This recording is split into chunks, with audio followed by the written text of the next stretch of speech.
یہ ابھی فرانس کا معاملہ چل رہا ہے نا جی، اس نے گستاخانہ خاکے شائع کیے، بالکل ہمارے دل رنجیدہ ہیں۔ حضرت امیر اہل سنت مولانا پیر محمد الیاس اتار قادری صاحب دامت برکاتہم العالیہ، انہوں نے بھی اس مسئلے پر بتایا۔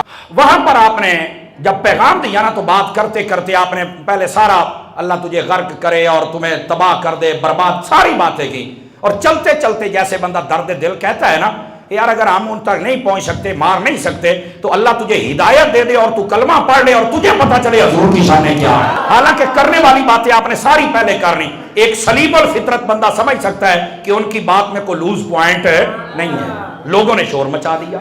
میں کہتا ہوں اگر اس بات میں کوئی سکم ہے بھی صحیح تو جو کوئی مستند بندہ تھا اسے چاہیے وہ مطلع کر دے، اور آپ بھی کوئی لکھ کے دینے کے لیے تیار نہیں ہے۔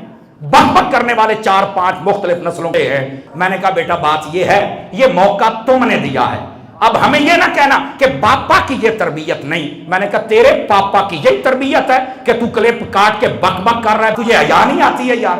کیوں ایک اللہ کا بندہ کام کر رہا ہے دین کا، تم ایسے ہی اس کے پیچھے پڑے ہوئے ہو؟ اور جی امیر اہل سنت کی جو تربیت ہے نا وہ بندوں کو بزدل بناتی ہے۔ بھئی تمہیں کس نے کہا بزدل بناتی ہے؟ اگر بزدل ہی بناتی ہے تو بتاؤ نا اتنے مدارس، اتنی مساجد اور اتنے بڑے لیول پہ کام دنیا میں کیسے ہو گیا ہے؟ بتائیں مجھے، بزدل بندہ کر سکتا ہے؟ اگر بزدل ہی تھے تو مجھے بتائیں یہ غازیان اسلام یہ کہاں سے آئے ہیں؟ غازی ممتاز قادری کس کا مرید ہے؟ تیرا مرید تو نہیں ہے نا؟ غازی تنویر کس کا مرید ہے؟ یہ بتائیں غازی ظہیر کس کا مرید ہے؟ سلیم قادری کون ہے؟ عباس قادری کون ہے؟ یہ میں کرنا نہیں چاہتا تھا لیکن صرف آئینہ دکھانے کے لیے کہہ رہا ہوں۔ او بھائی یہ وہی لوگ ہیں جن کے سینوں میں عشق رسول کا چراغ یہیں سے جلا ہے۔ ویسے یہ بک بک کرنے والے لوگ جو ہے نا کراچی اور حیدرآباد اور ادھر گرد، میں دیکھ رہا ہوں کہ بڑے عجیب و غریب، اور یقین کریں بڑی عجیب بکواس کر رہے ہیں۔ ان کے لیے غازی ممتاز کا یہ جملہ کافی ہے۔ اس نے کہا تھا جو میرے پیر کے خلاف بھونکے میرا اس سے تعلق ہی کوئی نہیں ہے۔ میں نے کہا تمہارا جنازہ تو ممتاز قادری نے نکال دیا ہے، ہن بابے خادم علی زبان چاکھا بھی دور دور مالکہ کو پہ گیا، یہ شرم نہیں آتی ہے؟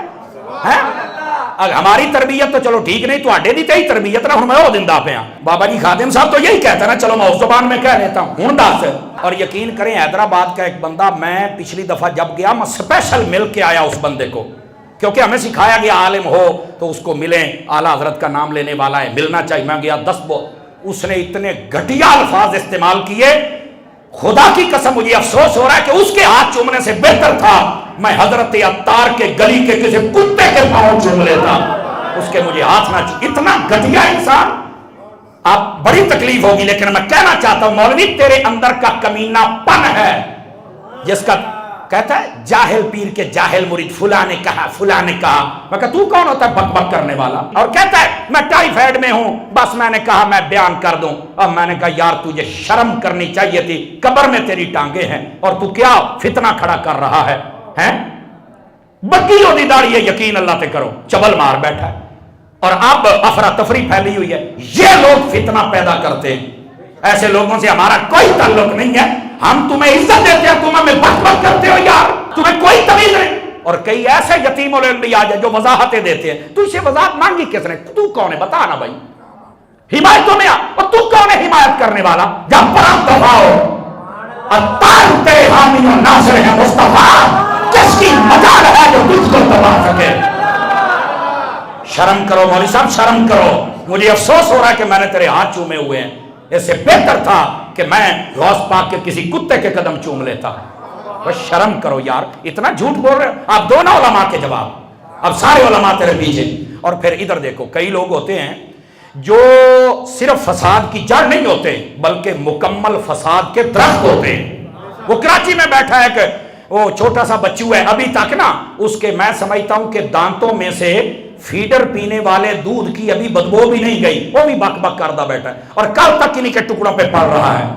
میں کہ سیانے کہیں دے جیڑا کتا مالک دا کھا لینا پونکدا نہیں، پر لٹ ہوئے نا لٹ وہ ضرور پونکدا ہے۔ اب اپنا یہ تم نے ہمیں مجبور کیا کہ ہم آپ کا تھوڑا سا آئینہ دکھائیں تمہیں، اس سے بھی تو کہتا ہے نا کہ ہمارے پاس بڑے سخت الفاظ ہیں، اور میں کہا تو اجے میرے نہیں سنے، میرا ایک ایک لفظ بابی ویلے ٹرالے تے پورا نہیں آؤندا، اپنی اوقات میں رہو۔ اور مولوی ایتھو اکاڑے دی کھچ اکاڑے دی، اور یہ چھوٹا ہوتا تھا ماں باپ نے پہلے ہی بھیج دیا تھا، پتہ نہیں حرکتیں کیسی ہوں گی، پھپھو کے پاس بھی چل بھی تو ہمارے پاس رہنے کا لائق ہی نہیں ہے۔ اب جو بچہ ماں باپ کی شفقتوں سے دور ہو جائے، چبڑا تو مارے گئے نا جی۔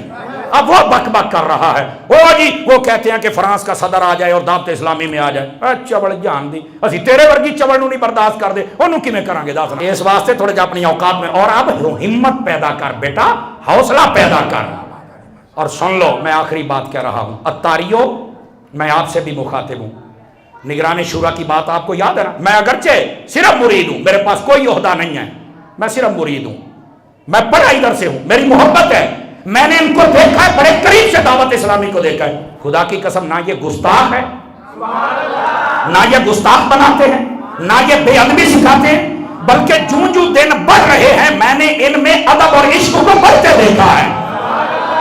میں اتاریوں سے مخاطب ہوں، حاجی محمد عمران اتاری صاحب نگران شورا، ان کی بات کو فالو کرو کہ جہاں تمہارے پیر کے خلاف کوئی بک بک کرے وہاں سے اٹھ جاؤ۔ اتاریوں آپ تھوڑے سے تکڑے ہو جاؤ۔ تو میں نے بڑی عزت دے لی ایسے چمچوں کو، اور یہ ہمیں ہی بھونکنے لگ پڑے ہیں، اس لیے ان سے پیچھے ہو جاؤ اور دعوت اسلامی کا کام کرو سارے حضرات، اور کون کے کرو، تاکہ پتہ چل جائے کہ اصل سنیت کا کام کون رہا ہے۔ یہ سارے بیچارے اپنے دل میں بغض رکھ کے بیٹھے ہوئے ہیں، اور جن کو اللہ نے بچایا ہوا وہ آج بھی دعائیں کر رہے ہیں۔ بغض والے اجے 4-5 ہی نکلے نے، باقی سارے لوگ بتا رہے ہیں، لیکن جو نکلے ہیں ان کو تو غیرت کر لینی چاہیے نا۔ تم کون ہوتے ہو باتیں کرنے والے؟ اور سنو، یہ ہماری تربیت نہیں ہے، میں یہ تم نے زبانیں استعمال کی ہیں تو میں نے کہا چلو ہماری طرف سے بھی لنگر لے لو نا، تاکہ تمہیں یہ چانن رہے۔ ہماری یہ تربیت ہی نہیں ہے، ہم نہ تفرقے والے ہیں نہ فساد والے ہیں، ہماری تربیت حضرت عطار نے کی ہے۔ دوستو یہ بھول جاؤ کہ دعوت اسلامی والے مرکز سے آگے کوئی بولتا نہیں ہے، ہم جو بک بک کرتے رہتے ہیں، اس کا مطلب یہ نہیں ہے کہ دعوت اسلامی والوں میں دم نہیں ہے۔ اس بات سے ڈرو کہ الیاس قادری اپنا ہر معاملہ اللہ کے سپرد کر دیتا ہے، اس بات سے ڈرو۔ پہلے بھی ایک تھا جس نے 20-25 سال الیاس قادری کو غدار کہا، بڑا اوکھا جا اودا منہ بند ہویا ہے، ہوں یہ نواں پیدا ہو گیا ہے۔ وہ دیتی چلو بگی داری سی، ہم نے اسے بھی کچھ نہیں کہا تھا، میں کہا تو کھول کے کھیڑ، ساری تحریک نو کھڈے لین لا کے انہیں چونڈے چپڑ کے بہ گیا، ہوں چانن ہوئے، ہوں آرام ہے توانو۔ اب یہ بک بک کر رہے ہیں۔ ہمارا بابا جی خادم سے کوئی اختلاف نہیں ہے، وہ اس بزرگ کا اپنا مشن ہے، میرے مرشد کا اپنا مشن ہے، سمجھ آئی نا؟ بزرگوں کے خلاف بکواس کرنے کی حاجت نہیں ہوتی، ورنہ یہ جس طرف معاملہ جا رہا ہے یہ اچھی بات نہیں ہے، اور یہ ان کے لیے خاص پیغام تھا۔ اپنے آپ کو سنبھالو اور یہ حرکات بند کر دو، ورنہ معاملہ ہم نے اللہ کے سپرد کیا ہوا ہے۔ اللہ کے قہر اور غضب کا انتظار کرو، پھر اللہ ہی تمہارے فیصلے کرے گا۔